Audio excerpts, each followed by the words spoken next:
boleh loh kampanye. Presiden itu boleh loh memihak. Boleh. Tapi yang paling penting waktu kampanye tidak boleh menggunakan fasilitas negara. Boleh, Pak. Oke, langsung saja saya tanyakan kepada Mas Imam Priyono, ini mewakili 03, apakah sama pendapatnya dengan Pak Jazilul? Mas Imam, lantas apa pendapat dari Mas Imam mengenai momen makan bersama dengan Ketum Parpol pengusung 02? Maaf Mbak, boleh diulangi Mbak? Mas Imam, saya minta tanggapannya Mas mengenai momen makan bersama Ketum Parpol pengusung 02 bersama dengan Presiden. Ya, kalau menurut saya pertama pada dasarnya Presiden karena tidak memberikan juga keterangan, kita juga tidak tahu pasti sebenarnya maksud Presiden apa berkomunikasi dengan para pimpinan parpol. Dan Mas Imam, komunikasinya terganggu Mas Imam. Nanti saya akan tanyakan ya, nanti saya akan perbaiki komunikasi. Mungkin saya langsung saja lah minta tanggapan dari Bang Andre Rosiade. Satu poin ini saya tangkap dari Mas Imam, nggak tahu sesuai apa maksud Presiden Jokowi bertemu dengan Ketum Parpol. Belakangan juga dengan Pak Prabowo. Sementara Pak Jazilul, inilah politik makan siang. Bang Andre boleh tanggapi? Begini Caca, Gus Jazil, Mas Imam, lalu Kang Ujang, ya, kedekatan Pak Jokowi dengan ketum partai itu sangat wajar, ya. Pak Jokowi ini kan presiden, Caca. Sedangkan mayoritas ketua umum partai Koalisi Indonesia Maju seperti Pak Prabowo, Pak Erlangga, Pak Zulhas, semuanya kan menteri-menteri di kabinetnya Pak Jokowi. Jadi wajar saja. Dan saya rasa tidak perlu dipersoalkan kalau kunjungan Pak Jokowi ke daerah misalnya mengajak ketum partai. Yang kebetulan karena memang mereka adalah menteri Pak Jokowi. Jadi hal-hal yang biasa saja dan itu sudah dilakukan oleh Pak Jokowi sejak dulu kala kan. Karena memang mengajak menteri-menterinya beliau. Ya, itu.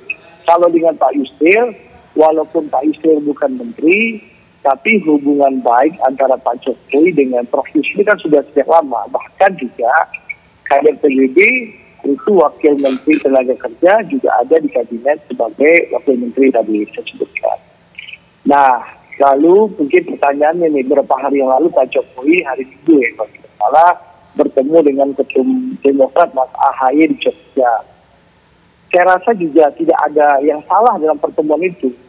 Karena Pak Jokowi dan Mas AHY kan diskusi soal bangsa dan kerakyatan. Apalagi Mas AHY ini kan tokoh muda, memimpin Partai Sebesar Demokrat. Wajar kalau Pak Jokowi juga ingin mendengarkan pemikiran dan gagasan dari Mas AHY. Nah, poin saya, ya sekali lagi ini Caca, Gus Jazil dan Mas Imam dan Kang Ujang, tidak ada yang salah dari pertemuan Pak Jokowi dengan ketum-ketum partai.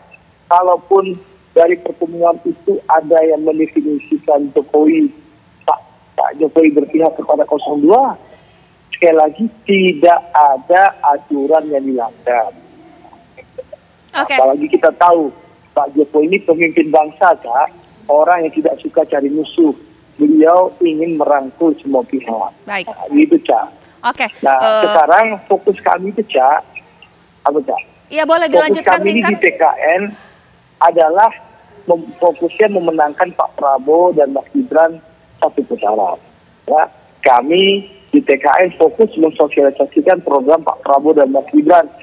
Untuk contoh saya sekarang hari ini, Cak, saya akan bertemu 20.000 pendukung Pak Prabowo di Kota Sawalunto. Hampir setiap hari saya berkeliling Sumatera Barat sebagai ketua PKB. Kita bertemu setiap malam 20.000 pendukung Pak Prabowo dan Mas Gibran di berbagai kota dan kabupaten di seluruh Sumatera Barat.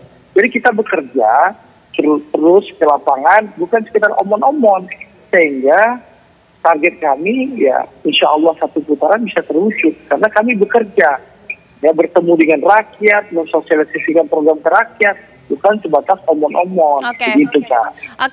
Mas Imam. Sehingga kalau Caca lihat kan survei LSI hari ini sudah menyatakan elektabilitas Pak Prabowo sudah di atas 50%, Kak. Oke. Itu hasil kerja keras, bertemu dengan masyarakat, bukan omong-omong. Oke, Begitu, Kak. ya ditahan dulu Bang Andre. Ini Mas Imam udah senyum-senyum ini. Sempat dijawab Ya. langsung oleh Bang Andre nih Mas Imam bahwa ini karena dekat secara personal, gak ada maksud apa-apa. Percaya nggak Mas Imam? Ya, kalau dibalik nih, di antara 5 kita voting aja lah. Ada yang percaya, kecuali Bang Andre, itu nggak ada maksud apa-apa. Kan rasanya nggak ada ya. Dan kalau di sini nggak ada, kok saya percaya publik juga merasa demikian. Presiden Jokowi berkali-kali sekarang rajin foto bersama para pimpinan partai politik, tidak memberikan keterangan di minggu-minggu akhir jelang pencoblosan 2024. Kan Pak Jokowi sendiri berkali-kali bilang selain kepala negara, Pak Jokowi juga adalah tokoh politik, sehingga wajar dong berpolitik gitu ya. Kalau nggak salah, mungkin perbatimnya nggak pas, tetapi kurang lebih kan Pak Jokowi mengutarakan itu. Jadi kalau kita melihat aktivitas Pak Jokowi belakangan, ya mungkin Bang Andre bisa bilang nggak ada aturan yang dilanggar gitu ya. Tetapi faktanya yang diusik oleh Presiden Jokowi adalah rasa ketidakadilan atau rasa keadilan publik. Belakangannya hari ini yang FYP di TikTok, kalau teman-teman perhatikan ya, misalnya kejadian di Gunung Kidul, ada misalnya rakyat yang mulai memberikan penolakan atau tidaknya memberikan gestur berbeda dengan Pak Jokowi, dan belakangan dihalau oleh aparat begitu. Dan saya agak khawatir kalau Pak Jokowi terus melakukan hal ini, akan semakin banyak masyarakat yang memberikan reaksi negatif terhadap Pak Jokowi. Kami tetap berharap Pak Jokowi ini husnul khotimah, bisa mengakhiri masa jabatan dengan baik.